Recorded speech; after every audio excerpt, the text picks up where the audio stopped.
అమ్మాయి బాగుంటుంది, అందంగా ఉంటుంది అని ప్రతి ఒక్క యువకుడు చెప్తాడులే కానీ కాలేజీ స్టూడెంట్ కూడా ప్రతి ఒక్కడు అమ్మ బాగుంటుంది, అమ్మ ప్రేమ బాగుంటుంది అని ప్రతి ఒక్కడు చెప్పుడు.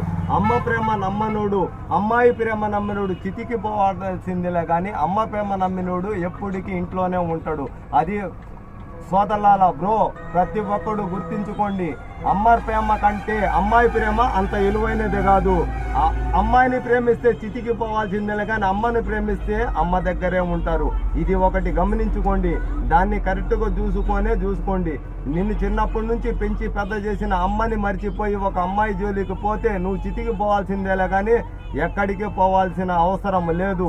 అది కరెక్ట్గా గుర్తుంచుకొని కరెక్ట్గా మీరు అమ్మ ప్రేమని మర్చిపోవద్దు. అమ్మ అంటే ఆది పరాశక్తి, అది కరెక్ట్గా గమనించుకోండి. దాన్ని గమనించుకున్న వాడే ఈ భూమి మీద బతకగలుగుతాడు. దాని గురించి కరెక్ట్